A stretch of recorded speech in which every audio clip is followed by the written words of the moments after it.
Labvakar, Latgales reģionālās televīzijas skatītāji. Šovakar mums ir laiks ieskatīties Preiļu novada un arī pilsētas aktualitātēs. Kopā ar mani šajā vakarā studijā ir Preiļu novada turisma organizātore Irēna Kjarkuža. Labvakar! Labvakar! Un tāpat arī Preiļu novada jaunatnes lietu speciālists Aleksandrs Čerņauskis. Labvakar! Sveiki! Un pirms mēs sākam šī vakara sarunu, gribu vēlreiz jums atgādināt, ka raidījums ir skatāms tiešraidē, tāpēc ik viens no jums ir aicināts zvanīt vai rakstīt un uzdot arī sevi interesējošos jautājumus. Tālrunis studijā 646 22 859 un e-pasts lrt.ziņas@lrtv.lv. Nu tad ķersimies mūsu šī vakara sarunai klāt. Tā kā vasara ir aktīvais turisma laiks un turisma sezona, tad izstāstiet par tām iespējām, ko tad Preiļu novads un pilsēta piedāvā turistiem interesantu un jaunu šajā sezonā. Jā, mums kā allaži ir ko piedāvāt turistiem, un droši vien, ka jāsāk ar tādu ļoti vasarīgu piedāvājumu. Nu, pat kā Preiļos ir atklāta labiekārtota pludmale, kas atrodas pie Dzirnavu dīķa, pie Preiļu parkā. Tur ir gan volejbola laukumi, gan tenisa laukumi, gan sauļošanās placis, gan ģērbtuves, gan labiekārtotas labierīcības, jā, kur cilvēki ļoti ērti var atpūsties. Nu, protams, arī peldēties, sauļoties un pavadīt laiku arī vakaros vienkārši draudzīgi pie dabas krūts ar draugiem atpūšoties. Pie šīs pašas pludmales ir atvērta arī BMX trase, jaunā BMX trase, kur mēs ceram, ka kādreiz tur varēs notikt arī liela mēroga sacensības, jo trase ir izveidota ar speciālistu padomiem, visu to ir akceptējuši BMX speciālisti un cerams, ka mums Preiļos drīz būs arī BMX treneris un tad mūsu bērni un jaunieši varēs nodarboties ar šo sporta veidu un arī gūt atzīstamus panākumus ne tikai vietējā līmenī, bet arī starptautiskā, cerams, ka. Kas vēl ir minams pie aktualitātēm? Es runāšu par to, kas gaidāms ir uz priekšu, un 25. jūlijā mēs ceram sagaidīt ļoti interesantu pasākumu, ko mums veido Preiļu vēstures un lietišķās mākslas muzejs. Viņi piedāvā speciālu programmu, ko drīkst apmeklēt jebkurš interesants, tāpēc arī jebkuru Latgales iedzīvotāju skatītāju mēs aicinām piedalīties šajā aktivitātē. Un tas būs vesels tāds pasākumu komplekss, kas sāksies 25. jūlijā 19:00. Tikšanās vieta ir pie sarkanajiem Preiļu parka vārtiem. Un tad tur būs gan orientēšanās sacensības ar mērķi labāk iepazīt Preiļu parku. Tiks atklāts īpašs objekts, tā saucamais Skūpstu akmens. Pagaidām nestāstīšu, kas tas ir, kāpēc tas saucas parka teritorijā. Jā, parka teritorijā. Tāpēc mums ir jāatbrauc pašiem un jāapskatās, ko tad dara uz šī akmens vai pie akmens. Un šī pasākuma laikā būs iespēja tikties arī ar grāfiem Borhiem. Tas tā intrigē. Ko vēl mēs piedāvājam? Protams, mēs piedāvājam arī mums labi jau zināmos turisma produktus, kas ir jau iemīļoti, iepazīti. Un vispirmām kārtām es gribu pieminēt Preiļu miniatūro Karaļvalsti un Leļļu galeriju, kur strādā Jeļena Mihailova māksliniece ar saviem palīgiem. Šis objekts ir ārkārtīgi iecienīts, jo jau pagājušajā gadā to apmeklēja ap 40 000 apmeklētāju. Un, ja ņem vērā, ka Preiļi ir ļoti maza pilsētiņa, tajā dzīvo tikai nedaudz virs 7 000 iedzīvotāju, tad gandrīz 6 vairāk apmeklētāju. Tas ir ļoti labs rādītājs. Jā. Vai var teikt, ka tas ir tāds apmeklētākais objekts? Jā, tas noteikti ir populārākais objekts Preiļos. Šis objekts ir arī ārkārtīgi unikāls, jo nekā tam līdzīga visā Latvijas valstī nav. Es to ar pārliecību varu sacīt, jo tur ir pirmkārt jau speciāli radītas šīs te pilis miniatūrā. Tas ir absolūts fantāzijas objekts, it kā, ja pils ir mākslinieces fantāzijas lidojums, bet tomēr pie šīs pils var nofotografēties, jo tiek piedāvāti vairāk kā 400 tērpu. Un šajos tērpos var saģērbt ne tikai mazas meitenītes par princesēm un ne tikai mazus zēnus par pāžiem, jā, bet arī mammas var pārvērst princesēs karalienēs un tētus savukārt par karaļiem vai musketieriem pārvērst. Un tad ģimenes pārģērbjoties šajos tērpos, viņas izveic fotosesijas ļoti interesantas, tas paliek par piemiņu un šīs bildes mēs bieži vien redzam arī dažādos sociālajos tīklos, tad lai jūs zinat, ka visas tās ir tapušas tieši Preiļos. Bez tam šajā objektā ir apskatāmas arī lelles, autores darinātās lelles, kas ir absolūts unikāls autora darbs. Lelles ir par visdažādākajiem dzīves sižetiem, tur ir apskatāmas arī portretiskās lelles. Tur jūs redzēsiet vairākus slavenus pasaules valstu līderus un slavenus māksliniekus, dziedātājus. Nu, tikai leļu atveidā, protams. Tikai apskatīt vai arī iegādāt?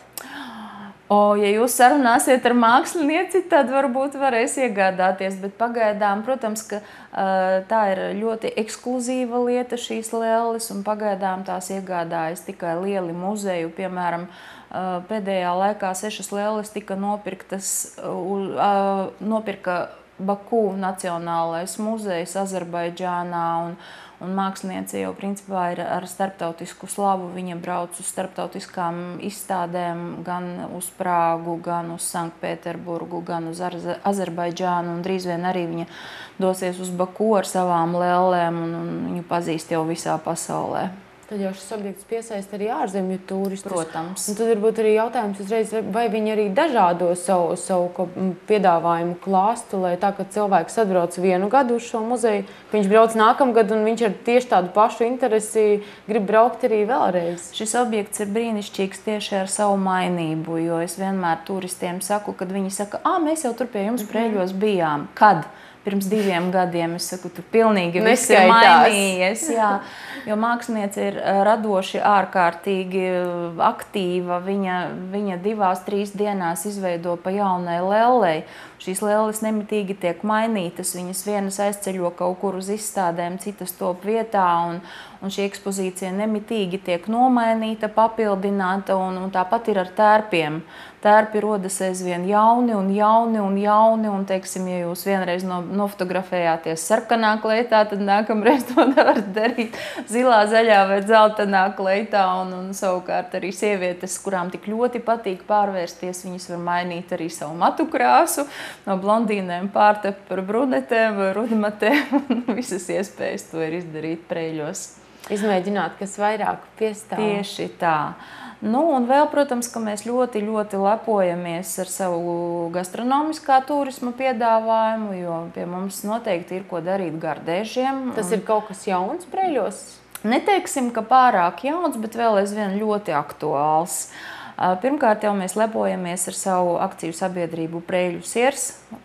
Šis uzņēmums ir lielākais siera ražotājs Latvijā. Līdz ar to mēs dēvējam sevi par Latvijas siera galvaspilsētu. Pie mums var apskatīt arī pieminekli sieram un arī skulptūras, kas veltītas populārākajām siera šķirnēm Latvijā. Un Preiļos var gan nobaudīt šo sieru degustācijā ar nelielu stāstu un noskatoties filmu par akciju sabiedrību Preiļu siers, gan šo Preiļu sieru iegādāties. Mēs esam vienīgie Latvijā, kas ražo čedara sieru, un tāpēc visiem turistiem es vienmēr iesaku iegādāties šo sieru arī kā suvenīru sev līdzi uz mājām, un tad jau mājās mierīgā atmosfērā nobaudīt šo sieru. Bet siers nav vienīgais, ko mēs piedāvājam. Klāt pie siera piedaras arī vīns. Es gribēju jautāt, arī skatītāju jautājums, vai tiešām tā ir taisnība, ka Preiļu pusē esot vienīgā Latgalē vīna darītava? To gan es nepratīšu tā absolūti kategoriski apgalvot, bet to, ka šī vīna darītava ir absolūti lieliska, to gan es varu apgalvot. Jā, zemnieku saimniecība Kalni, kas atrodas Ārdavā, tas ir Pelēču pusē, aptuveni 22 km no Preiļiem. Jā, saimniece Irēna Koleda ne tikai ražo šos vīnus, bet viņa arī audzē izēvielas. Viņa pati izaudzē upenes, pati izaudzē avenes, zemenes. Ja ir laba zemeņu raža, tad no šīm visām ogām tiek radīti mājas vīni, kas ir ārkārtīgi garšīgi un droši vien kā arī veselīgi, jo tas ir absolūti bioloģisks, dabisks produkts. Un šajā te saimniecībā arī vīnu var gan nodegustēt, gan nopirkt līdzņemšanai, kā arī apskatīt saimnieces iekopto daļdārzu. Bet tad turisti var uz turieni doties droši. Iepriekš piesakoties, jā. Arī tāpat visu šo objektu kontaktus jūs varat atrast mūsu mājaslapā preļi.lv. Tur ir arī visu saimnieku kontaktu informāciju, un noteikti iepriekš piesakoties jūs izbaudīsiet gan ekskursiju, gan degustāciju, gan varēsiet nopirkt līdzi visu šo produkciju. Nu, un vēl noteikti ir jāpiemina tāda eksotiska lieta kā Vingliemežu audzētava. Tā nu noteikti arī Latgalē laikam ir vienīgā. Ošu mājas Vingliemežu audzētava atrodas pašā Preļu pievārtē. Vien dažus metrus, varbūt 300 metrus aiz Preļu robežas uz Daugavpils pusi, un saimnieks Ēnis Noviks nodarbojas ar Vingliemežu audzēšanu, un viņš par šiem Vingliemežiem prot pastāstīt itin visu, sākot no dzimšanas un beidzot līdz tam, kā viņi nonāk uz mūsu galda. Viņš ārkārtīgi interesanti to visu pasniedz, tāpēc tur noteikti patiks gan bērniem, gan pieaugušajiem, jo var šos te kustonīšus gan aplūkot, gan paskatīties, ko tad viņi ēd, gan arī paklausīties saimnieku, kā tad viņi paši tiek pagatavoti, lai nonāktu uz mūsu galdiem un arī būtu baudāmi. Lūk, tāds piedāvājums.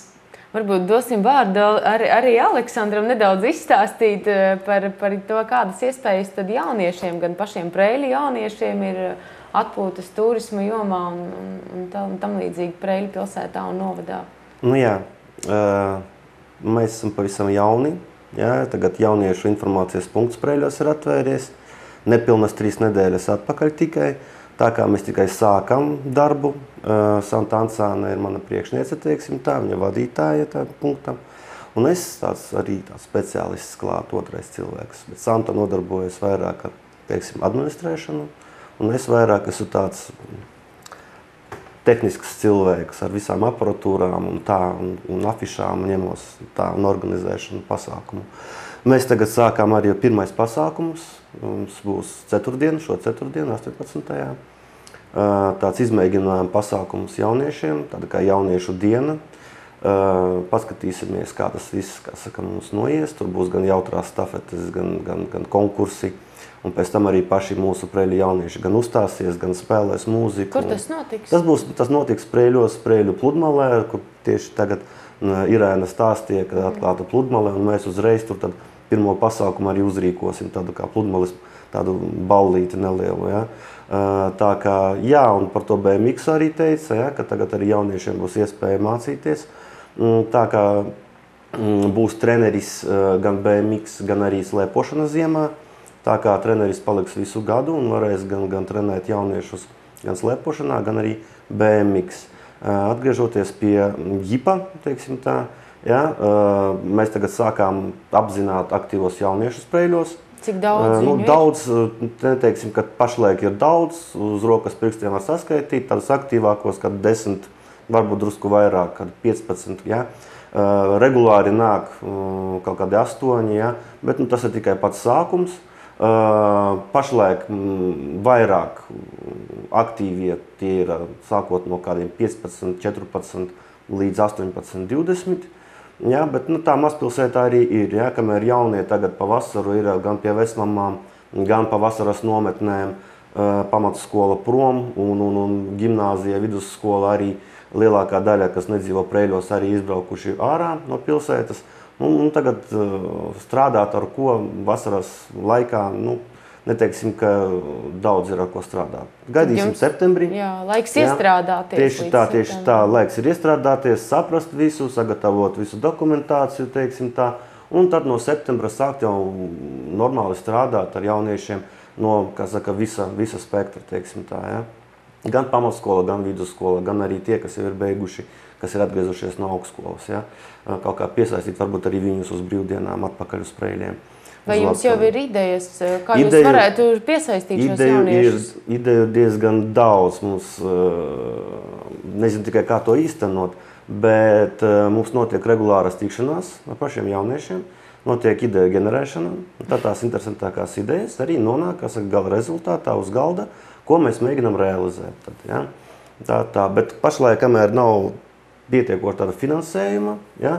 Kamēr nav izdomāta visa tā schēma, tikmēr mēs tā nevaram uzreiz kaut ko rīkot, kaut ko milzīgus projektus vai apmācības vai seminārus vai ko tam līdzīgu. Tas viss nāks ar laiku. Tas viss prasa arī finansējumu. Tas prasa finansējumu, laiku un pašus jauniešus tas arī prasa. Un kā jūs zināt, daudzi nav tik aktīvi, kā gribētos. Varbūt viņi saka, ka ir ļoti, ļoti aktīvi un iet un skrien, bet dzīvē drusku viss ir savādāk.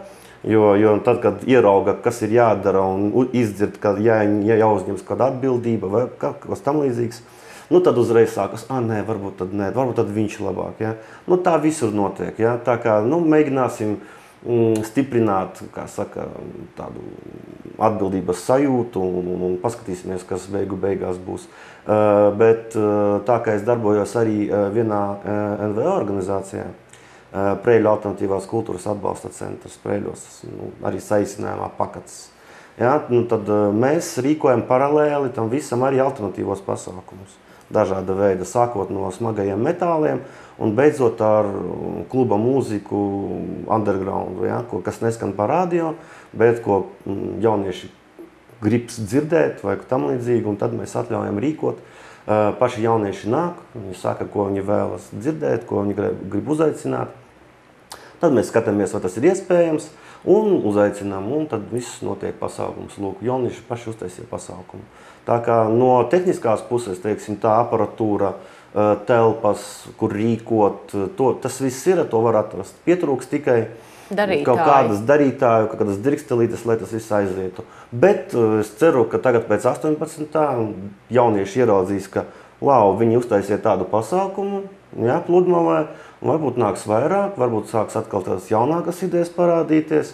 Ceru, ka aizies. Ja, mēs tagad arī plānojam uz augusta sākumu uztaisīt tādu nelielu pasēdēšanu parkā, teiksim tā, ar jauniešiem. Tur viena aktīva meitene, Irita Slūka tāda, viņa jau sen gribēja tādu pasākumu uzrīkot, kad uzaicināt Preļu parkā vienkārši māksliniekus pasēdēt, fotogrāfus, kurš ko zīmē, kurš kur glezno, muzikantus vietējos, vienkārši pasēdēt parkā, zālē, tā parunāt, tādu kā atklāto tādu ārā, nezinu, atpūtas pasākumu, ja, līdz kādiem 10 vai 9 vakarā pa dienu tā pazīmēt kaut ko.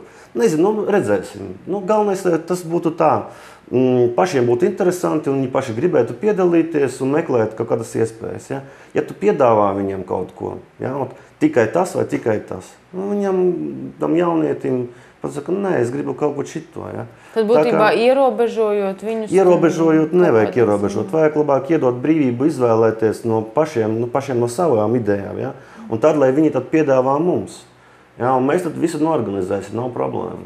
Bet tad uzreiz varbūt arī jautājums, kā tad radināt šos jauniešus pie tādiem profesionālākiem pasākumiem, pie augstvērtīgākas mākslas? Vai tas ir iespējams?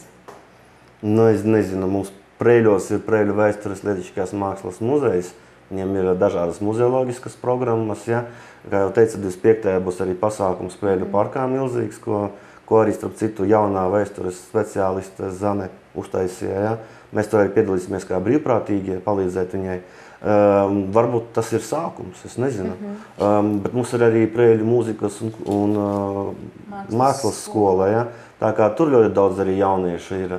Bet viņiem arī ir ierobežots tikai tie muzikāli instrumenti, kuri pasniedz tur. Ja? Bet vispār jau es uzskatu, ka mūsu Preļu jaunieši un vispār Preļu iedzīvotāji ir ārkārtīgi lutināti kultūras ziņā. Un es domāju, ka pie augstvērtīgiem kultūras pasākumiem mēs esam pieradināti jau gadiem, jo tiešām kultūras centrs strādā ļoti augstā līmenī un šie pasākumi ir tādi, kas pārējā Latgale var tikai apskaust mūs. Kaut vai prāta vētra ir bijusi 2 reizes jau nekur citur, bet Preļos. Jā, un tāpat teātra izrādes, un arī es vienmēr pieminu turistiem, ka Latvijā jau 17 gadus pēc kārtas notiek starptautiskais baleta festivāls. Tas ir Rīgā, bet pēdējos 7 gadus vienīgais koncerts, kas notiek ārpus Rīgas, nenotiek ne Ventspilī, ne Daugavpilī, bet gan Preļos. Ja? Un tas jau tomēr arī par kaut kādu zināmu līmeni liecina, un vienmēr šīs izrādes ir ārkārtīgi kupli apmeklētas, un uz turieni nenāk tikai tantiņas vai cilvēki vidējā vecumā, un to apmeklē arī jaunieši. Līdz ar to es domāju, ka šī kultūras līmeņa. Šogad bija Stepina Afrika, tas no Amerikas deju grupa. Tur gāja tikai jaunieši uz viņiem skatīties, jo viņa bija pavisam savādāka. Nevis tas oficiālais balets, kas tagad, bet viņiem bija tas ar visiem tām bungām, ar lēkāšanu, ar tādu kā džungļu variants. Tā kā tas bija vairāk arī, domāju, tendēts uz jauniešiem, nevis uz vecākiem cilvēkiem. Nezinu, jāstrādā. Būs arī anketēšanas un daudzas lietas. Un, tagad arī mēģinām apzināt arī projektus, kādi ir un fondi. Un, tas ir milzīgs darbs un 2 cilvēki. Es ceru, ka pavilksim. Ja? Kamēr Aleksandrs runāja, es atcerējos vēl kādu lietu, tā kā viņš arī ir Čerņauskis, un mums Preiļos ir Polikarpa Čerņauska keramikas māja, tad es aizmirsu pieminēt, ka šajā keramikas mājā ir Preiļu vēstures un lietišķās mākslas muzejs izveidojis jaunu interaktīvu ekspozīciju par vecmeistaru Polikarpu Čerņauski, un noteikti arī to ir interesanti aplūkot, jo tur ir daudzas tādas inovatīvas lietas, kas varbūt ko nav ierasts redzēt citos muzejos, tad Preiļos to var redzēt. Un reiz arī jautājums, mēs jau pieskārāmies kultūras namu tēmai nedaudz, kā tad Preiļu kultūras nams iekļaujas turismu apritē? Ļoti veiksmīgi, manuprāt, ļoti veiksmīgi, jo mēs sadarbojamies tiešām arī uz visiem lielākajiem kultūras centra rīkotajiem pasākumiem. Protams, ka ierodas cilvēki arī no plašas apkārtnes. Līdz ar to viņi izmanto Preiļu pilsētas infrastruktūru, viņi tur iepērkas, viņi pusdieno vai vakariņo, atpūšas varbūt Preiļu apkārtnes vai pilsētas viesumājās, un, protams, ka šī simbioze veidojas. Preiļi ir ļoti maza pilsēta. Ja, un mums vajag sadarboties, mums nav citu variantu. Uzņēmēji, jaunieši, kultūras nams, novada dome, muzeja un turisma informācijas centrs. Ja, tā kā tas obligāti ir jāsadarbojas gan skolām, gan visiem kopā, lai beigās sanāktu normāli kaut kāda programma vai pasākums. Turistam ir jāpiedāvā pasākumu programma droši. Jā, piemēram, tagad notiek ļoti tādas lielas un dziļas debates arī Preiļos par turisma mārketinga programmu. Ja. Tur ir iekļauts praktiski viss, ko vien var. Gan sports, gan kultūra, gan viss iekšā ir. Tā kā turisms, tas sākot no A līdz Z iekļauj praktiski visu. Pat kā pagājušajās brīvdienās pie mums notika Vislatvijas zemesardzes sporta spēles, un tur iekļāvās pilnīgi visi. Kultūras centrs veidoja kultūras programmu, informācijas centrs apgādāja ar informācijas materiāliem, un šiem dalībniekiem piedāvāja apmeklēt turisma objektus, kaut vai to pašu Vingļu meža audzētavu viņi apmeklēja. Sporta speciālisti, protams, ka darbojās tieši sporta līnijā, tas arī bija tāds kopīgs darbs. Ļoti raiti mums šis vakars ir aizritējis šī saruna, tad varbūt noslēgumā vēl viens pēdējais skatītāja jautājums, vai jums kādreiz nebija vieglāk strādāt, kad Preiļu rajonā turisma informācijas centrs bija kopā Aglona, Vārkava un Riebiņa? Kādas sekas ir nesusi šī administratīva teritoriālā reforma? Preiļu bijušais rajons ir sadalījies 5 novados, un no šiem 5 novadiem turisma informācijas centri šobrīd ir Līvānos, Preiļos un Aglonā. Tad mēs tā kā draudzīgi pieķeram klāt gan Riebiņus, gan Vārkavu. Protams, ka viņi netiek atstāti novārtā. Ja mēs piedalāmies kaut kādās izstādēs, tad informācija arī par viņu turisma objektiem tiek iekļauta. Bet bez šaubām, ka katrs no informācijas centriem vairāk strādā uz savu teritoriju. Tas ir mūsu galvenais mērķis. Jebkura informācijas centra galvenais mērķis ir pievilināt savai teritorijai iespējami vairāk apmeklētāju. Un, protams, ka ja cilvēks strādā tikai koncentrēti uz savu teritoriju, tad es domāju, ka atdeve ir lielāka. Vai tas ir grūtāk vai vieglāk? Es varu tikai labus vārdus teikt par visiem saviem Latgales kolēģiem. Mēs tiešām esam vienoti, mēs uz visām izstādēm ejam zem viena karoga, zem Latgales karoga, jo plašajā pasaulē mēs esam tik sīki, ka sadrumstaloties pa novadiem mums tiešām nav vērts. Mums ir jāiet kā reģionam, kā vienotai Latgalei. Jā, grūtāk vai vieglāk, viennozīmīgi savādāk droši vien. Paldies jums, ka jūs atnācāt un izstāstījāt šodien mums par aktivitātēm un aktualitātēm Preiļu novadā un pilsētā. Un jums, skatītāji, paldies, ka skatījāties un uz saredzēšanos atkal citreiz. Visu labu!